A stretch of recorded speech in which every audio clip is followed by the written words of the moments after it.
Okay, I'll just start off by saying, what an honor it is, first of all, last night to be selected as a host site. Um, to think about being the coach here for 21 years and having 20 opportunities to host, because one of those years being COVID. The fact that we've been selected by the NCAA half the times, 10 times to be a host site is something that our program and our athletic department is very, very proud of.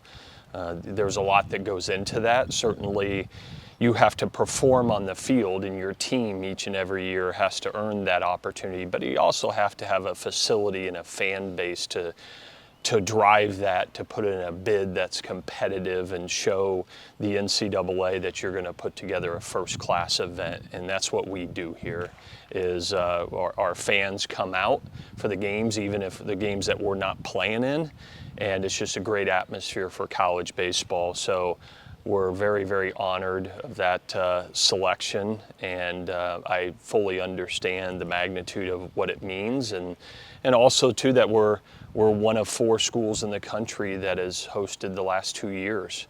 That puts us in rare company. So we're very, very proud of that and excited to be playing here at home. We don't take that for granted at all. The selection today of the teams that are in the Charlottesville Regional, listen, I don't care what year it is, there's going to be great teams in the NCAA tournament, and everybody has earned the right, whether they're a conference champion or they've earned the right through their performance all year long. And it's a great field, certainly 3 other very talented teams. Our team is focused on Penn and Penn only. Certainly our coaches will prep for the other teams throughout this week as well because of the short turnaround to playing again on Saturday. But Penn has had a lot of success in the NCAA tournament. First and foremost, I think they've been to 6 straight NCAA tournaments. I believe, if I recall correctly, they went 2-0 last year in the regional. They were the 2-0 team after the first 2 days. So their coaching staff, their players know and understand what it takes to win at this time of the year. So our focus will be solely on what do we have to do to beat Penn, and then we'll turn our attention to whoever the next opponent is. So just glad to be in this position again. Do not take it for granted at all. It's incredibly hard to do. When they have the selection show and they talk about the teams that didn't get in, because there's so many teams that are worthy. We're just feel very fortunate that we're still playing baseball, and it's because of what these guys have earned all year long.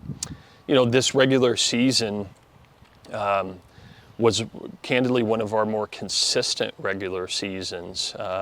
Certainly there's been years we've won more and been a top 8 national seed and things like that. But the fact that we've played the entire year and have never had a longer losing streak than 2 games is incredibly hard to do at the highest level of college baseball. And that speaks to the young men that we have in our uniform, that their resiliency, their ability to put difficult things behind them and respond when they need to. It all goes into earning the opportunity that they now have this weekend.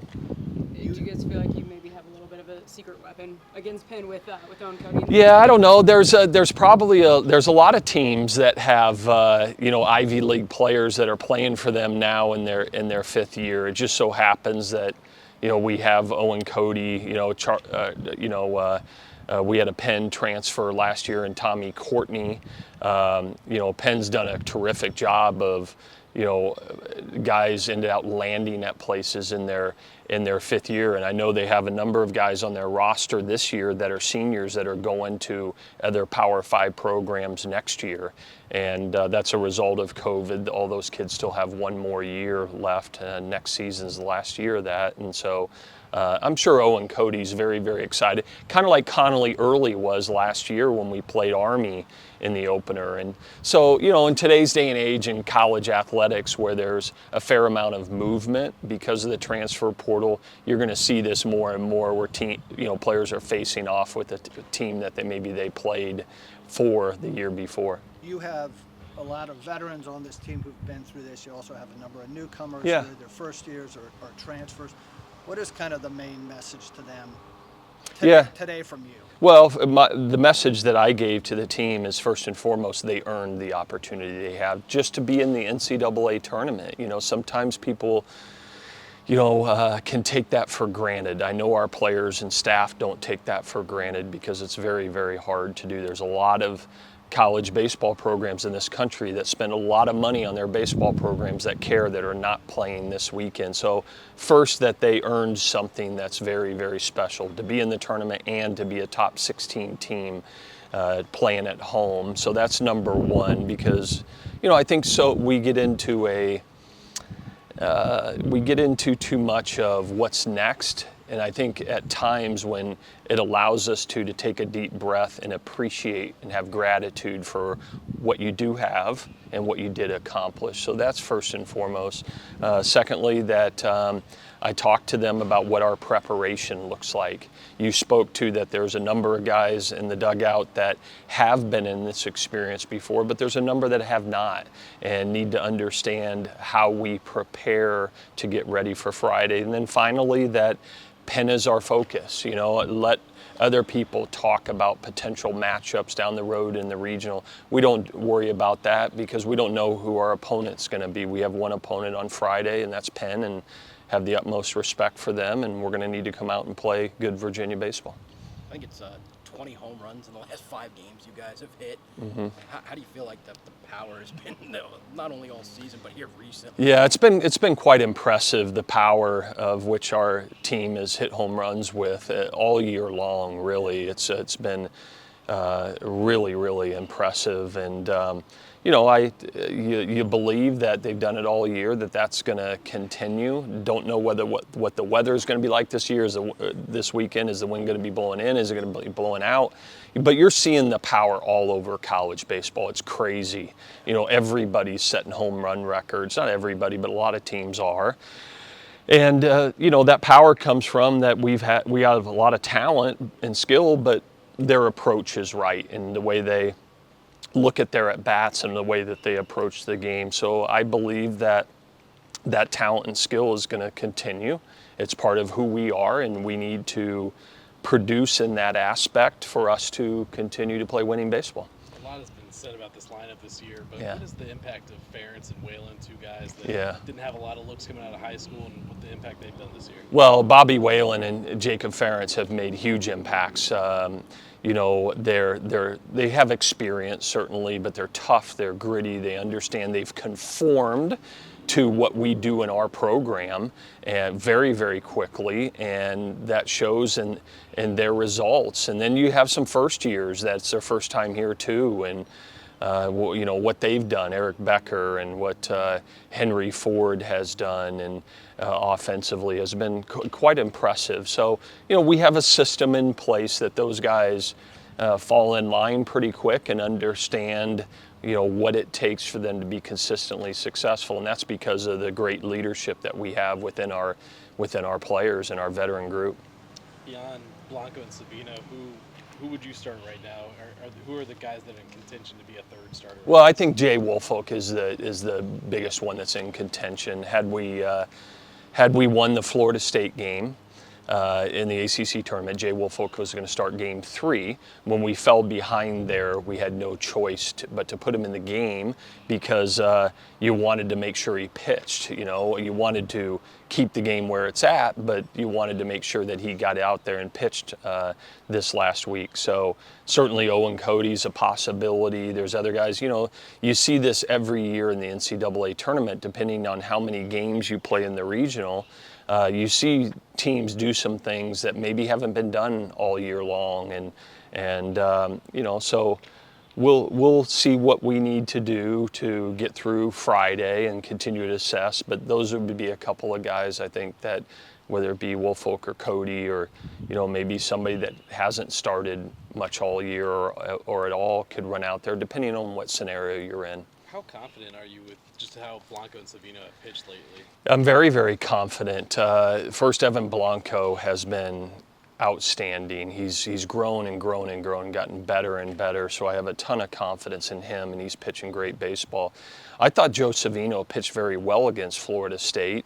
It just, there were a couple of innings there that maybe didn't quite go his way, but he manages it. He throws strikes. He knows what he's doing, and so we've got a ton of confidence in him to go out there and pitch us winning baseball.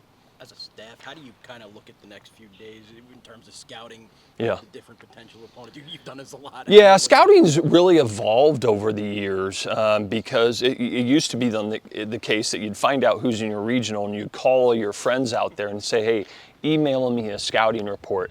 That's really not done anymore because everything's on this system called Synergy where you're able to go and watch every team that you could potentially play, every pitch of the whole season, and they have spray charts that print out and tell you the opposing hitters where every ball that they've hit all year long. So sometimes you see college baseball play and they do these shifts. Okay, why did they see that on video? No, it's all these companies that offer these services that spit out these reports and show these spray charts.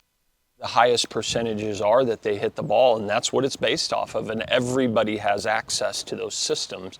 So it's changed a lot, video has changed it, technology has changed it a lot, there's a lot more simplicity to it than there used to be at one time.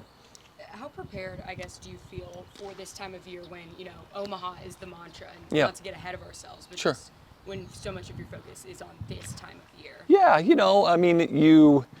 do what you do all year to have the opportunity that we have in front of us this weekend. And, I think our clubs in the past, and this team will be no different, their focus is on, just what's in front of them. They understand what it takes to win this weekend and win a championship. And then you turn your attention to the next weekend. And so that starts with going 1-0. Statistics would prove out over the years. If you can go 2-0 in a regional, your percentage chances of advancing dramatically shoot up, right? That said, you have to go 1-0 before you have the chance to go 2-0. And, we talk about Omaha. They know that, hey, if you don't win this weekend, that's just a place in the middle of America, right? You have to play great baseball, and individual players have to rise up at moments. I've seen it every year that, the teams that advance have individual players that do something spectacular, whether it be hit a couple home runs or go out there and throw 7 innings and give up 1 run. There are special things that are done at this time of the year, and you either have guys that do them and do them collectively as a group, or if you don't, your season's over, and that's fun. I look forward to that. You do everything all year to have this opportunity you have this weekend, and you can look at it as pressure, or you can look at it as great opportunity and feel fortunate to be in this situation to have the opportunity. What do you tell a guy like Ford who's going through this for the first time? Yeah, that's a great question, is these guys that are going through it the first time. You tell those players like Henry Ford to not try to do too much. Be yourself. Have the same approach that you've had all year, because that has served you very, very well and served our team well. And so, you can do the best you can as a coach or a staff member to impart that on them. That said, they're a young man that needs to process it themselves, and again, they have to look forward to the opportunity, not shy away from it. You were talking about hosting. The electricity was back. It was like a renaissance last year, Yeah. back, and just guys were out here talking about how they fed off of that. Yeah, last year. sure. How much are you looking forward to? Yeah. Not necessarily for yourself, but like for the guys to Yeah. experience that. Well, I'm really excited for our players to experience NCAA baseball in this stadium. because there's a number of them that haven't had that opportunity because this is their first year for us. And it's different. We all know that. I said that last year after hosting the regional and super regional, that this is why we expanded the stadium, is for these kind of opportunities for our players and for our fans. And this weekend is going to be just like it was last weekend. You know, we'll play at noon, I would imagine, on Friday. And this place will be full and it'll be electric, and it's a reward for the fans as much as it is for the players. I know Waylon said before that he always wanted to come here. Were y'all aware of him coming out of high school? Or? Yeah, I can't say that we were. That was a long time ago, but I'd have to ask Coach Mack about that. I'm not sure that. We never had any discussions with him or anything, and he had committed to go to Louisville. And so when the first time I talked to Bobby Whalen after he went into the transfer portal, we had a mutual friend that he played with at Indiana, and him and I had a conversation, and I very quickly realized that this would be a special and dream opportunity for him to come here and play at the University of Virginia. So I'm just grateful that he's here wearing our uniform and adds a lot to what we do. Angelo Tonis leads all pitchers and appearances. Does he really? NCAA. Yeah. Oh my gosh. What's challenging about throwing as often as he has throughout his 6-year career? Yeah, well, I mean, we've used Angelo Tonis that much because he's done that kind of a job. He's been really, really consistent for us, and almost every time out there, he has done the job and kept us in the ball game. And what value? I mean, I think the guy is 24 years old and understands who he is and stays within himself and executes what he does. So he will be incredibly valuable for us this weekend moving forward. And it just shows his maturity and his understanding of who he is and what he needs to do to get outs at this level. You mentioned the potential for some kind of big moments Yeah. in this environment. Yeah. One of those is obviously the potential for Didowick to kind of like surpass the Yeah. home run record there. Yeah. Obviously that's not, he's going to go and do his thing. But Yeah. I was wondering if you could talk about what he's done to put himself in that position and just how significant it is that a year after Geloff set that mark. Yeah, I'm so proud of Harrison Didowick and what he's done this year, and the player and the man he's become. He's really grown up as a player and as a person, and his self-confidence is at an all-time high. And to think about back-to-back years, you had Jake Geloff break the home run record, and now you have somebody that's one home run away from breaking his record is really special, and I'm happy for Harrison. I hope that he breaks it this weekend, but I know his approach is to go out there and not intentionally try to do that. But what a great moment that would be if it happened in this stadium in the NCAA tournament, because he's worked incredibly hard and he's a team-first guy.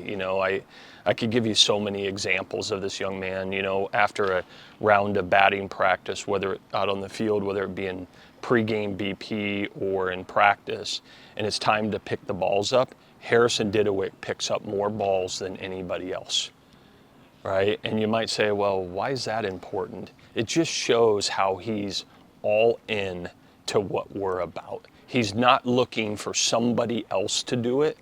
He's going to do it. And I just believe when you have that kind of attitude and that kind of approach, that the game rewards you for being that way, right? He's not about himself. He's always about what can I help to do to serve the team first. And I believe he's rewarded for that.